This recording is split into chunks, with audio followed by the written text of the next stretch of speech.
They thought they could scare my family. They thought sending 3 bikers onto my property would break me, but they didn't know who I was, or that they'd picked the wrong woman to mess with. Before we dive in, comment which country you're watching from. Let's see how far this story travels. It was a Tuesday afternoon, sunlight spilling over Oak Ridge Meadows, when I pulled into my driveway and froze. My wife, Sarah, stood backed against the chicken coop, her voice steady, but her posture tense. 3 bikers had cornered her, their leather vests stitched with patches, engines idling behind them like growling beasts. One leaned too close, grinning through yellowed teeth. I killed the truck's engine and stepped out, every muscle remembering the weight of combat gear I hadn't worn in years. My boots hit the gravel, and the leader spun toward me. "HOA business," he barked, as if that gave him the right to stand on my land, intimidating my wife. Sarah's eyes met mine, fearless, but I could see the flicker of relief. She wasn't someone easily scared, but 3 against 1 was never a fair fight. "You've got 30 seconds to explain," I said, voice low, steady, the kind of tone that always made rookies shut their mouths back when I was training them. The biker smirked. "President Loretta doesn't like you ignoring notices. Consider this an encouragement." I almost laughed. Loretta, our HOA's self-appointed queen, had been itching for a fight ever since I challenged her ridiculous rules.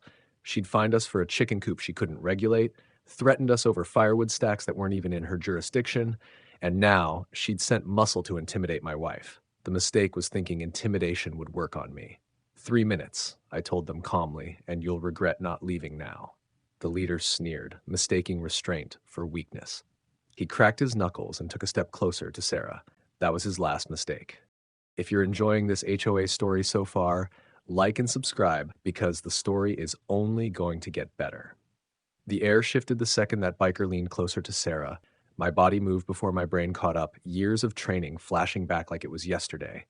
I grabbed his wrist mid-motion, twisted, and drove him down into the gravel so hard the dust rose around us. His buddies froze, unsure if they'd just watched their leader get folded in half by a guy holding a coffee mug in his other hand.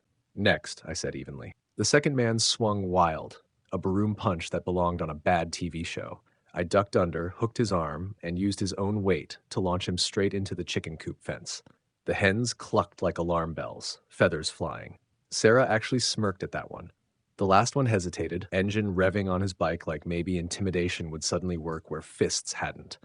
I walked right up to him, grabbed the handlebars, and yanked. The bike toppled sideways, pinning his leg beneath the chrome and steel. He howled, kicking uselessly as I crouched over him. "Tell your boss," I said quietly. "Next time she wants a message delivered, she better send a letter, because if she sends men to threaten my wife again, she won't get them back in one piece." By now, the other 2 were scrambling, groaning, clutching bruises, and begging me to stop. One actually stammered, "We didn't sign up for this, man. We thought it was just a scare job." I let them limp off, their engines sputtering as they tried to collect what pride they had left. Sarah came to stand beside me, brushing dirt off her jeans. 3 minutes exactly, she said, glancing at her watch. Word spread fast. By that evening, HOA President Loretta was at my doorstep, face red, pearl necklace bouncing against her chest as she shrieked about assault and property damage. But the bruised bikers weren't eager to file reports. They'd been too humiliated, and I had every second recorded on my security cameras.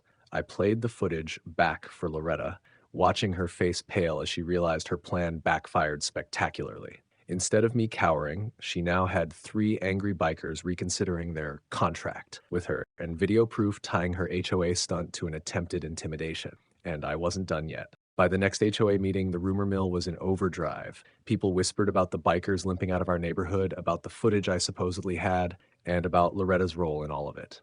I didn't deny a word. In fact, I brought my laptop, hooked it to the projector, and hit play. The room went silent. There it was in full HD. 3 bikers pulling up, one grabbing at my wife, and me dismantling them in under 3 minutes flat, coffee mug still in my hand the whole time. Gasps broke out when the last man begged me to stop, his voice cracking over the microphone. The kicker? I'd clipped in the audio where one of them blurted, "The HOA president paid us." Loretta shot out of her chair, screeching. "That's out of context." But it wasn't. Half the room was recording the screen on their phones by then. A neighbor stood up and read directly from state law, 18 U.S.C. per 8875, criminal coercion and intimidation, plus our county's ordinance on harassment. Loretta had just turned the HOA into her personal mafia, and everyone knew it. The bikers themselves?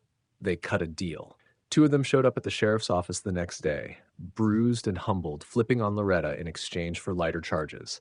They handed over texts, payment receipts, even a note she'd written with HOA letterhead promising them compensation for a scare job. By the end of the week, Loretta was served. Conspiracy, harassment, misuse of HOA funds, you name it. She wailed about neighborhood safety as deputies walked her out of her home in handcuffs. Sarah and I stood on our porch, coffee in my hand again, when the patrol cars rolled past. Neighbors waved, some clapped, and one even shouted, "Better send a letter next time." The HOA voted her out unanimously, and reforms started the same night.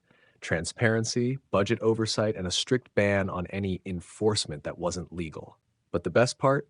The same bikers who had come to scare us showed up weeks later, not in leather, but in work shirts, asking if they could do some repairs around the neighborhood as part of their restitution. Humble, polite, and a lot less loud. I just smiled and said, "As long as you don't mess with my wife again, we'll get along just fine."